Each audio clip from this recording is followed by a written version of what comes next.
Conclave बहुत महत्वपूर्ण भूमिका निभाते हैं और इसका लाभ भी मिलना चाहिए। लेकिन जब हम पिछले इंडस्ट्रियल कॉन्क्लेव्स को देखते हैं, इंडस्ट्रियल समिट्स को देखते हैं, तो जो आंकड़े सामने आते हैं वो आंकड़े चौंकाने वाले हैं और उस गति के साथ नहीं है। उसका 10% भी मध्य प्रदेश में वो औद्योगिक विकास नहीं हो पाया जितना पिछले 17-18 सालों में इंडस्ट्रियल समिट्स हुई हैं, सेमिनार हुए हैं।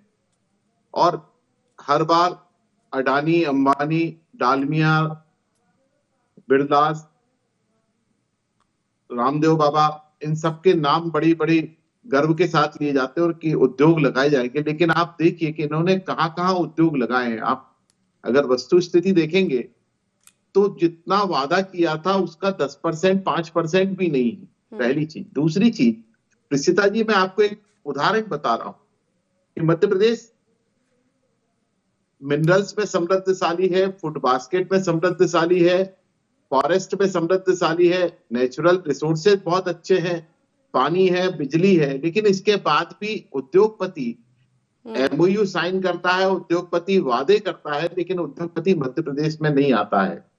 मध्य प्रदेश का बेरोजगार युवा बाहर के राज्यों में जाकर के काम करने को मजबूर है।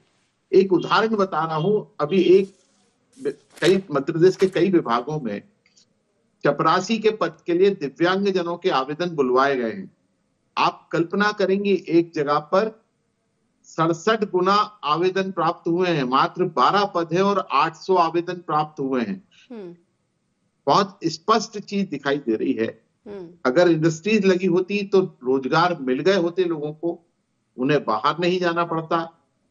पढ़े लिखे लोगों की जमात बहुत बड़ी बनी हुई है मध्य प्रदेश में, उसके बाद भी उनके अनुरूप काम नहीं है। तो ऐसी स्थिति में सरकार को अपनी प्राथमिकताएं तय करना चाहिए और तय करने के साथ कैसे रोजगार के अवसर ज्यादा से ज्यादा उपलब्ध हो सके। क्योंकि वो जो हमारी स्किल्ड है, वो स्किल्ड पूरी की पूरी बाहर जा रही है। स्किल्ड भी जा रहा है और नॉन स्किल्ड भी जा रहा है। खेतीहर मजदूर है, ग्रामीण मजदूर है, आदिवासी मजदूर है, वो सब पंजाब में जाकर, दिल्ली में जाकर काम करने को मजबूर है, मुंबई जाकर काम करने को मजबूर है। ऐसे ही स्थिति हमारे पढ़े लिखों की है, वो मेट्रो सिटी में जाकर के काम कर रहे हैं। जब मध्य प्रदेश में काम ही नहीं है तो वो कहीं ना कहीं तो काम करने जाएगा ना। ठीक है, इसका छोटा सा जवाब शिवम जैसे कि यही बड़ा सवाल है कि भरपूर संसाधन है मध्य प्रदेश में, लेकिन उसके बाद भी अभी तक औद्योगिक दृष्टि से या उस क्षेत्र में विकास नहीं कर पाया मध्य प्रदेश, क्यों? और अगर अब तक माकूल माहौल उद्योगपतियों को हम नहीं दे पा रहे थे, तो इसके पहले जो कॉन्क्लेव हुए या जो समिट हुए पिछली सरकारों में, उनका क्या हिसाब किताब निकला या जमीनी स्तर पर वो कितना उतर पाए? देखिए प्रीशिता जी, पहले सरकार का प्रश्न था दो महत्वपूर्ण जो हमारे प्रदेश के शहर हैं, भोपाल और इंदौर। अधिकतर जितने भी इन्वेस्टर्स मीट वगैरह हुए, इन दो शहरों को केंद्र में रखकर हुए। और मध्य प्रदेश की सरकार ने ही पीतमपुर में एक बड़ा कॉर्पोरेट और पूरा इंडस्ट्रियल हब डेवलप किया, और भोपाल के पास मंडीदीप में हम देख ही रहे हैं कि किस प्रकार से उद्योगों को एक पूरा वहां पे इंफ्रास्ट्रक्चर को प्रोवाइड किया गया। उसके अतिरिक्त पूरे प्रदेश में, मध्य प्रदेश में कितनी सड़कें थी? 5,000 किलोमीटर की सड़कों पे मध्य प्रदेश हमको मिला था। 5 लाख किलोमीटर की सड़कों का निर्माण हमने किया। 73,000 करोड़ रुपए की मध्य प्रदेश की टोटल जीएसडीपी का साइज हुआ करता था। लगभग 14.5 लाख करोड़ रुपए से ज्यादा मध्य प्रदेश की जीएसडीपी हमने बना करके दी। मध्य प्रदेश की पर कैपिटा इनकम की बात हो, जो कांग्रेस के शासनकाल में लगभग मध्य प्रदेश में प्रति व्यक्ति आय 14,000 रुपए हुआ करती थी, आज लगभग 1.5 लाख रुपए है।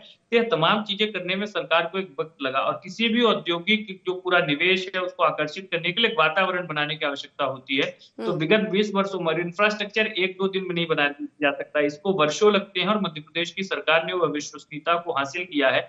और प्राथमिक वर्षों में मध्य प्रदेश की सरकार ने कृषि के क्षेत्र पर भी बहुत प्रयास किया। किसानों को सब्सिडी देने की बात हो, कृषि यंत्रों की बात हो, कृषि यंत्रों के कई संयंत्र मध्य प्रदेश में स्थापित करने की बात हो, मध्य प्रदेश में जो किसानों की एक पूरी साइंस एंड टेक्नोलॉजी है उसको समझने के उद्देश्य के साथ हमने कई जगह पर इस प्रकार के संयंत्र स्थापित किए। तो तमाम चीजें मध्य प्रदेश की सरकार की सफलता की ओर इंगित करती थी।